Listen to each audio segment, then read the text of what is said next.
Vous aussi vous vous demandez comment réaliser vos propres panneaux Twitch simplement? Alors cette vidéo est faite pour vous. Hey yo les gens, salut à tous, c'est Zenix, j'espère que vous allez bien, moi ça va super comme d'habitude. Donc aujourd'hui on se retrouve, comme vous l'avez vu, pour apprendre à faire des panneaux Twitch. Et donc je précise que vous pourrez télécharger les PSD modifiables donc de ces panneaux sur mon Discord. Le lien est dans la description. Hey, petite pause, juste pour vous dire que 83,2% d'entre vous ne sont pas abonnés à ma chaîne YouTube. Et sachez-le, ça m'aide énormément. Donc n'hésitez pas à cliquer sur le petit bouton s'abonner. De plus, je stream tous les vendredis soirs sur ma chaîne Twitch et elle est dans la description. Pour ce tuto, vous aurez besoin donc de Photoshop. Et dès que vous avez Photoshop, on est parti. Donc quand on est sur Photoshop, on va dans Créer, comme d'habitude.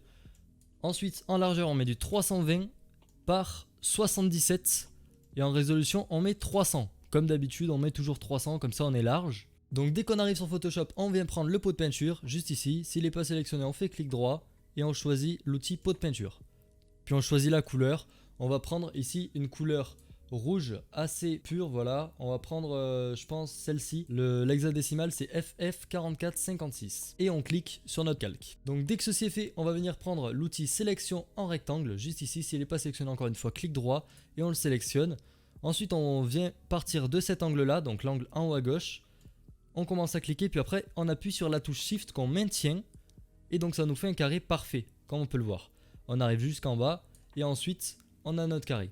On fait CTRL plus J sur le clavier, et on vient supprimer le calque en dessous, qui recouvre absolument toute la partie.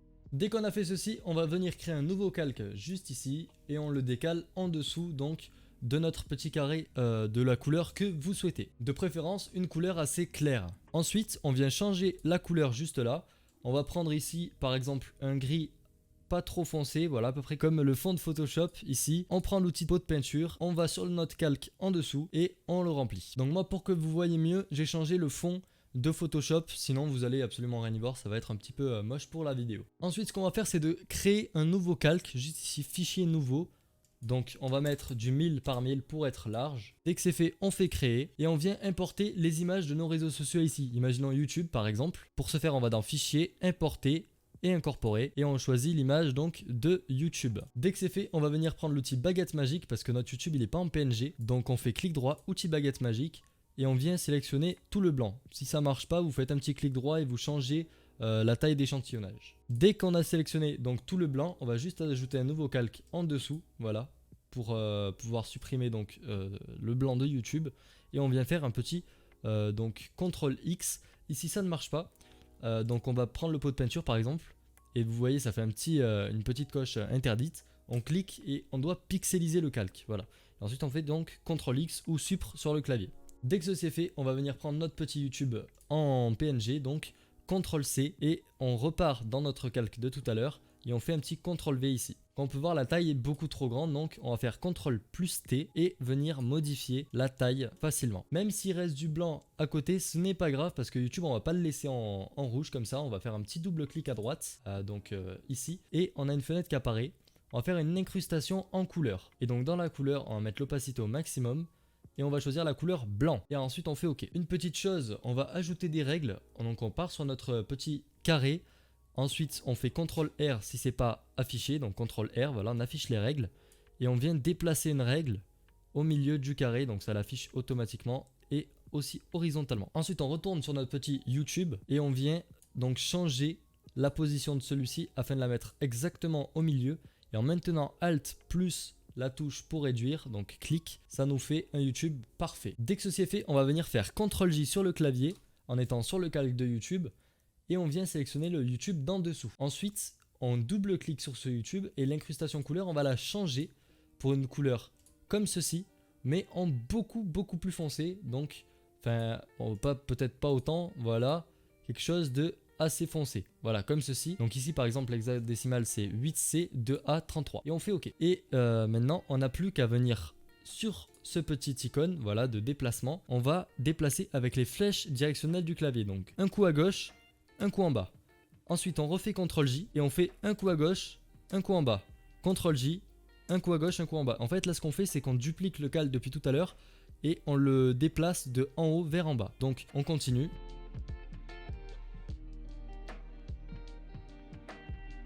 Dès que ceci est fait, je me rends compte qu'en fait la couleur elle est un peu trop foncée. Donc ce que je vais faire, c'est prendre tous les calques. Donc là c'est téléchargement, donc c'est mon YouTube en couleur sombre. Et je vais venir tous les sélectionner, plus faire CTRL E. Sauf le YouTube en blanc, bien évidemment. Et donc ces calques là, je vais baisser l'opacité juste là et choisir une couleur qui va mieux par rapport au panneau. Donc je pense que 49% c'est plutôt pas mal. Ensuite ce qu'on peut faire c'est ajouter le nom donc de YouTube. Donc soit vous mettez votre pseudo YouTube, soit vous mettez YouTube. Moi ce que je vais faire c'est que je vais mettre les deux carrément. Donc on va prendre l'outil texte et moi j'ai les polices Nexa Bold et Nexa donc Light. N'hésitez pas à les télécharger, elles sont dans la description.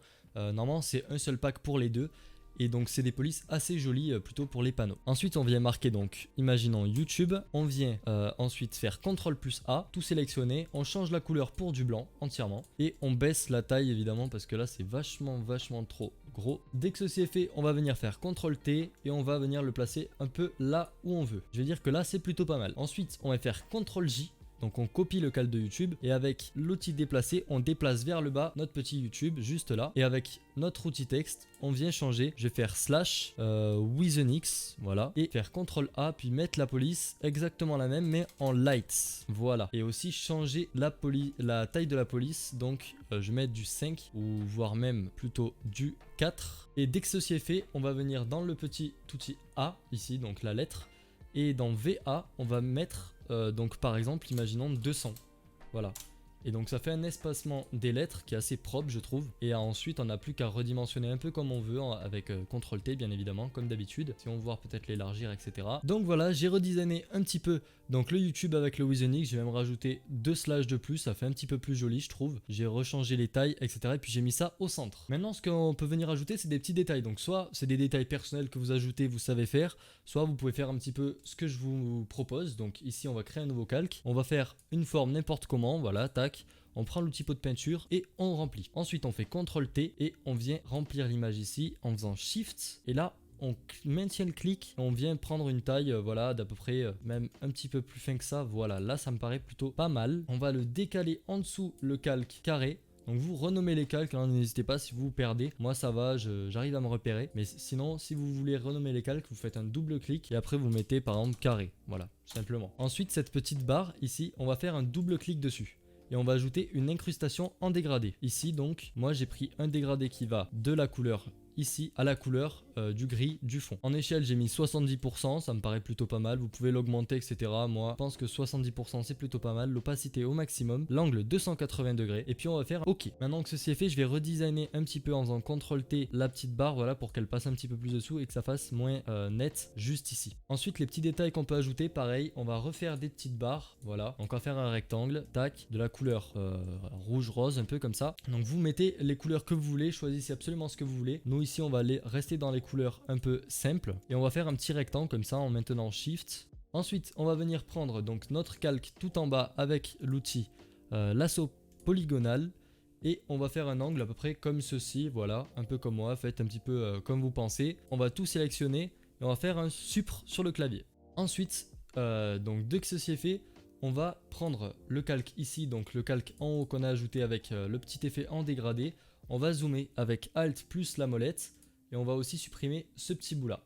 Voilà. Dès que ceci est fait, on va venir déjà prendre notre petit carré qu'on a ajouté et on peut le mettre par exemple, imaginons, déjà beaucoup plus fin, voilà. Que ça fasse un peu plus, comment dire, un petit peu plus de style, vous voyez ce que je veux dire. Et on va venir l'ajouter juste ici, ça me paraît plutôt pas mal. On va faire CTRL J, le déplacer d'un pixel, voilà. Double clic dessus, incrustation couleur et on va prendre cette couleur, elle est vraiment parfaite, voilà. Si vous voulez l'hexadécimal, c'est 8C2A33 et donc ça fait un petit effet, voilà, assez joli je trouve. Et donc la coupure maintenant, on va l'arranger un petit peu parce que là ça fait vraiment pas très beau. Donc pour ce faire, on va venir faire CTRL J, donc sur notre calque en dessous, on va prendre le plus bas, on va le déplacer de 1 voire 2 pixels sur le côté en faisant les flèches du clavier. Un double clic dessus, incrustation en couleur. Donc là on mettait les couleurs que vous voulez, le blanc, le rouge, moi je dirais plutôt donc ce rouge rose ici. Ensuite on refait un duplicata avec CTRL J, on prend le plus en dessous, on refait 2 fois vers la droite ou une fois, ça dépend combien vous avez mis au début. On fait une incrustation couleur encore cette fois et on met donc la couleur que l'on veut, par exemple blanc ou bah là c'est en fonction de vos goûts, hein. Mettez les couleurs que vous voulez. Moi ce que je vais prendre, c'est que je vais prendre pour le coup du blanc. Voilà, ça fait plus joli et plus propre. Mais encore une fois, je trouve la délimitation un peu trop nette. Donc ce que je vais faire, c'est que je vais prendre le calque le plus bas ici et mettre une petite ombre portée. Donc là je crois qu'elle est beaucoup trop visible. Et donc voilà, j'ai choisi les paramètres. Donc on prend du noir complet, on le met en opacité 100. Ensuite, enfin non, peut-être baisser un peu l'opacité, voilà, 80%, ça sera pas mal. La distance 0, grossi 0, taille 6, bruit 0, angle 180 degrés. Et on utilise l'éclairage global. Ensuite, on fait OK. Et voilà, on a notre panneau qui est fait. Maintenant, on n'a plus qu'à changer donc le texte ici et faire les mêmes panneaux pour les autres réseaux sociaux, par exemple. Et ceux qui n'y connaissent vraiment rien, donc pour l'exporter, ce panneau, on va faire fichier, exportation, enregistrer pour le web, donc hérité, et on va prendre du PNG 24. Et après, on fait juste enregistrer, on le met dans notre bureau, par exemple. Tiens, juste une petite modification de dernière minute. Je viens de me rendre compte que le YouTube est pas vraiment centré, je trouve, par rapport au trait. Je vais le décaler un petit peu. Et voilà, donc là, pour moi, là, ça me paraît vraiment plutôt pas mal. Et voilà, c'est déjà tout pour cette vidéo. Il faut savoir que sur le PSD donc, que j'ai mis sur Discord, il y aura à peu près les principaux réseaux sociaux qui seront déjà intégrés. Donc vous aurez juste à changer votre pseudo. Donc c'est vachement plus rapide, alors n'hésitez pas à aller faire un petit tour sur mon Discord. En tout cas, j'espère que la vidéo vous aura plu. Si c'est le cas, n'hésitez pas à lâcher un petit like, ça fait toujours plaisir. Un petit abonnement comme d'habitude. Sur ce, moi je vous dis à la prochaine. Ciao ciao. Ah, je me suis pris mon micro dans l'œil.